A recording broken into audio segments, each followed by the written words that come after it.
As I do every council meeting, I provide the council and the community an update, kind of a status report on what has happened since our last meeting related to the Hyperion Water Treatment Plant.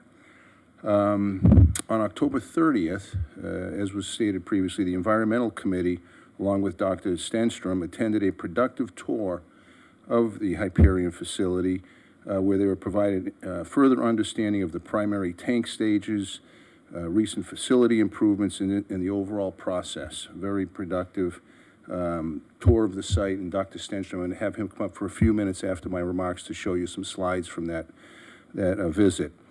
Also happy to say we've been working on and finally have been able to identify, this was as a result of our Hyperion ad hoc committee, providing of a town hall meeting, which is tentatively now scheduled with being led by AQMD. We'll have 3 senior department heads from AQMD that will lead the discussion during this town hall, and it'll be via Zoom, and information will be coming out to the community on this, but it's tentatively scheduled for December 6th at 6 p.m. So this is really going to be an opportunity for people to ask questions about Hyperion, hear more about AQMD's efforts to monitor the situation, and then really what's behind, as you know, the bill AB 1216 that was recently passed and signed by the governor. You know, what's in the bill and how will that bill be overseen moving forward. So that'll be a very informative town hall meeting. Speaking of AQMD, they did respond to approximately 60 odor complaints in the past 2 weeks, but none, there was no public nuisance found on any of those on any given day. City staff, along with Councilmember Perstick, as well as ad hoc committee member Tracy Miller-Zarnicki, attended a virtual Hyperion Citizens Forum on October 26th, which was very informative, and Councilmember, thank you for attending that. Hyperion has, this is interesting, Hyperion now has agreed to host the next Hyperion Citizens Forum in person, which is a first. I think that's going to be, it's pretty telling of them to do this in person. It'll actually be held at our own library, El Segundo Public Library, on January 18th. We'll share all the details, full details about this as soon as it's finalized, but that next forum will be in person. Hyperion does continue to the replacement of tank covers for batteries C and B. That's expected to be completed in December, next month. And battery D is expected to be completed by the end of June 2024. So things are moving along on those tank covers. And then finally, we continue to work with Dr. Stenstrom on verifying the status of the 33 recommendations that were outlined in the ad hoc committee report that came out about a year and a half ago. We're in the process of creating a digital dashboard that will help summarize the status of those 33 recommendations for the public. We're hoping to have this dashboard launched before the town hall meeting. So that'll be part of the town hall. We can let the community know that this, get on our website, hit a button, and you'll be able to know where all of those 33 recommendations, the status of them, have they been completed, are they ongoing, and so forth. So if I can ask the council, if I can have Dr. Stenstrom come up, spend a few minutes to share a little bit of the tour that he went on with the Environmental Committee, and offer a few words.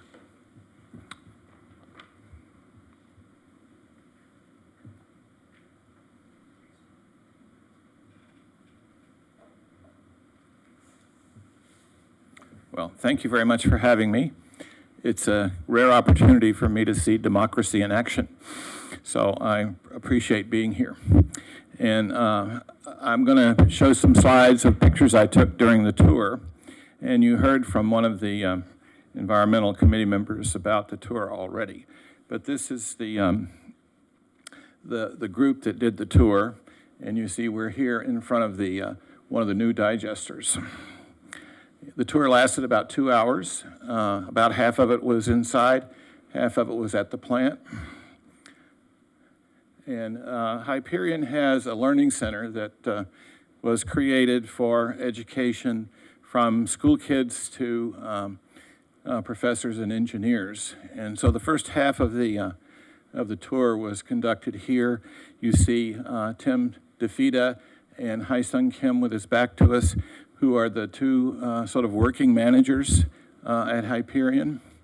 And they explained mostly the headworks and spent a little time about what's going to happen as the plant evolves to become a water reclamation plant. So they have a nice diagram. It shows a lot of the things that they do. This is the group looking at the diagram, and here's another picture of them observing. And I included this one because the structure at the back, the circular structure, is the same size as some of the pipes going to Hyperion. So it gives you an idea of what comes down the pipe. And it's typical at treatment plants to have all manner of things come down sewers. And so that's why they have bar screens and other things up front to protect the plant. So this is a diagram I did for the report that was written. And I included it here just to show where we toured. We started with the bar screens. We started walking north, and we passed different things on the way. And as I present this, I'm going to present it as the flow of the water. So we toured the bar screen buildings where the flood occurred and the damage occurred. We looked briefly at the grit chambers as we walked by them. We spent a lot of time walking by the primary clarifiers, and we saw the new covers. And then we went up to the top of the hill bordering El Segundo to look at the monitoring facilities. So the bar screens are there. They're continuing to be upgraded and maintained. Bar screens are high maintenance devices. And one thing that came out in the hearings that we had before is that these bar screens were purchased on a special sole source purchase order because they wanted better bar screens than they could obtain with the low bid.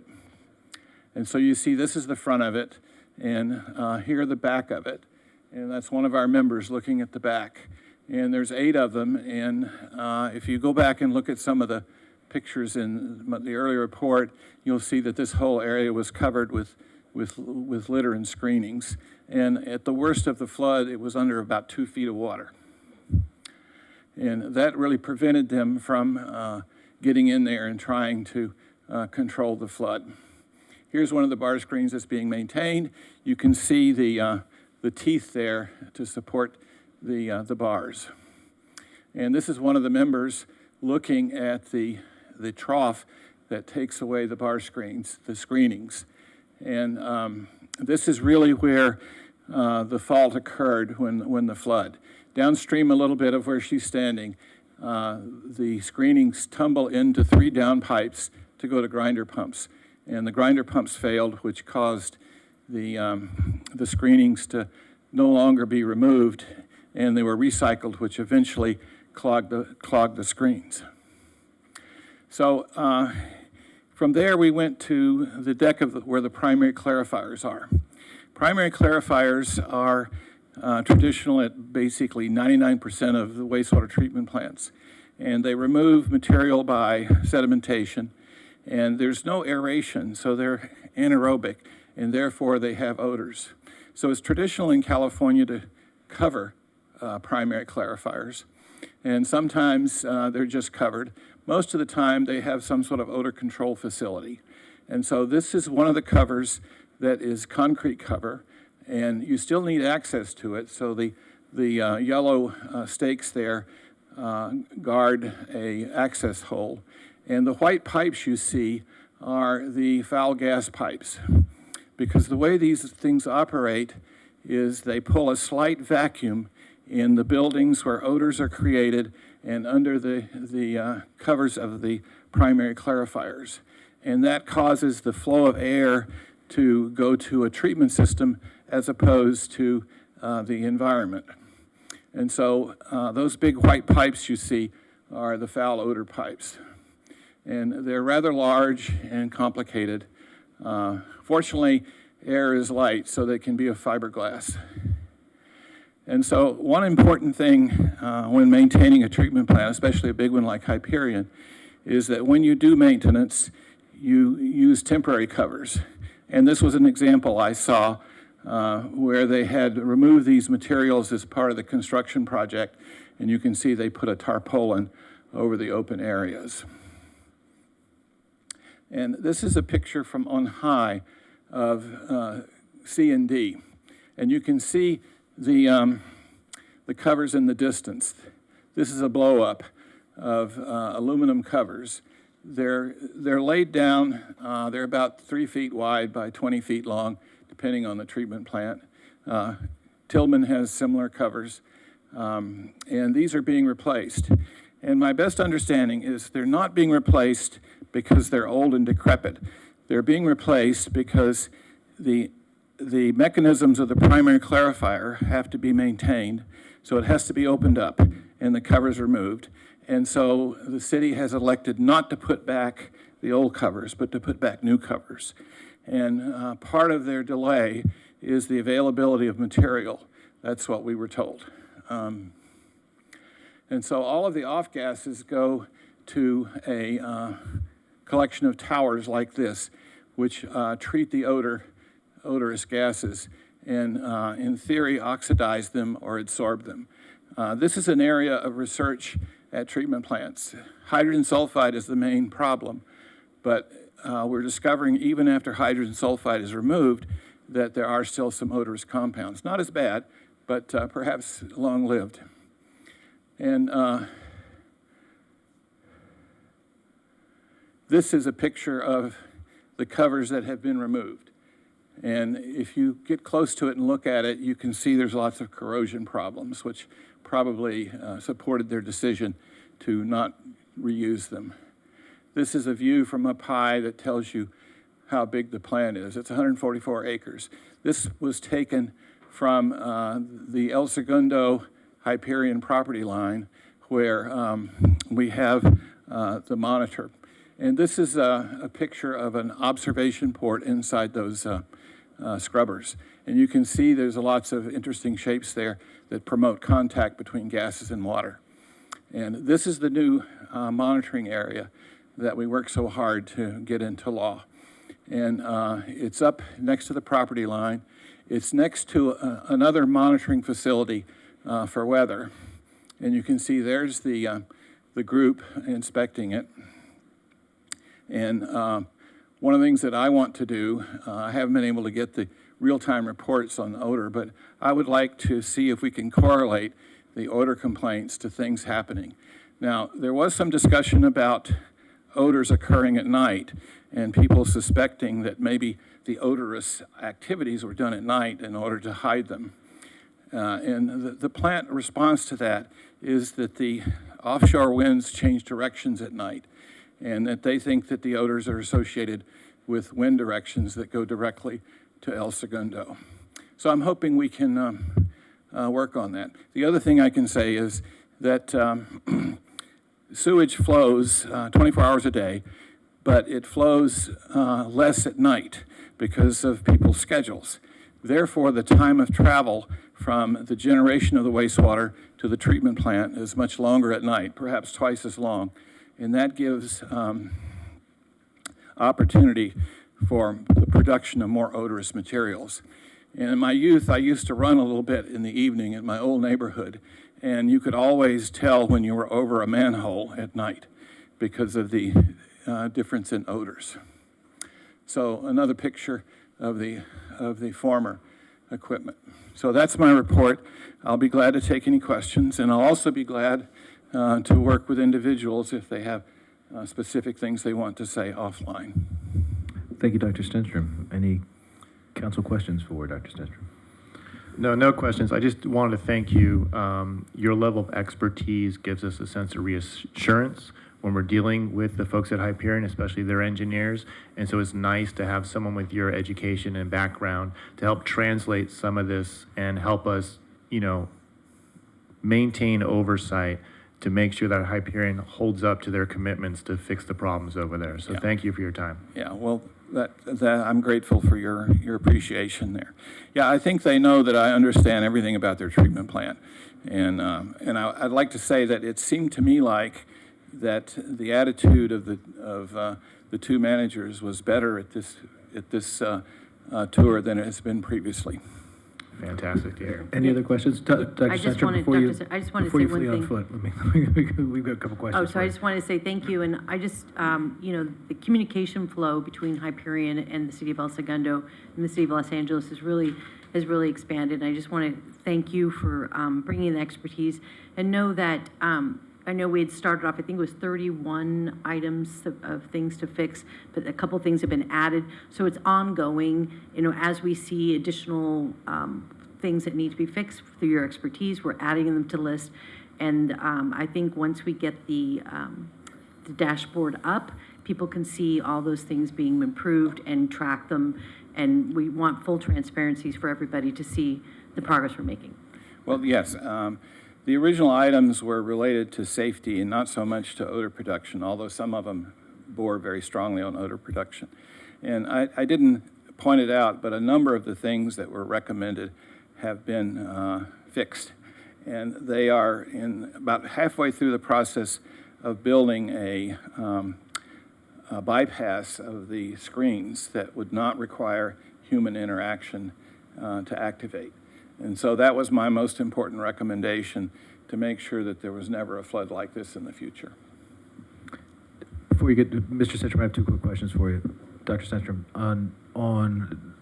they added the cameras and alarm systems, and presumably that goes to a monitoring center in the control room. Were you able to observe that? Yes. They added several different cameras, and one of the key problems that existed before was that the alarm was just a printout on a computer screen. And so now they have annunciators that are loud and flashing lights and so forth that they can't ignore. But you see in the back there, this is I can't point to it, but this is a camera that, one of many cameras that displays all of the things in the headworks. And this camera would have shown the problem before. I think before they said that they had annunciators going off, but they didn't have anyone to respond to them. Yeah. Did they speak to their manpower issues? Because it's obviously a job that's difficult to keep staffed. Yes. You and I have both been there. It's not the world's. They told me that they've increased the staffing. This is not the most fun place to work at Hyperion, but that they have increased staff. And in my investigation, I did not look at what staff should have been there that weren't there. I left that to their management, but it was pretty obvious to me that during that Sunday afternoon, there was an absence of staff. I think the report pointed to that, and I'm sure that they wouldn't necessarily get into their staffing program in a tour, but that those should be public documents. And Yeah. if we see that they have a continual turnover issue, you can put as many cameras as you want if no one's watching them. Right. Well, the nice thing about these is they go back to the main control room, which is 24 hours per day with a bunch of screen. It sort of looks like the bridge of the Enterprise with all the screens. And then I believe it hasn't happened yet, but they're doing a mock emergency inviting all the different municipalities and agencies to come, so to ensure that the communication lines are open for everybody and they know what to do in case there's emergency. Yeah, that's one of the recommendations, which was not my primary recommendation, but one that I certainly supported, was to rework the communication links with the various other agencies, such as the Department of Public Health. So I think that's been done. Anything further? Thank you, Doctor. Thank you.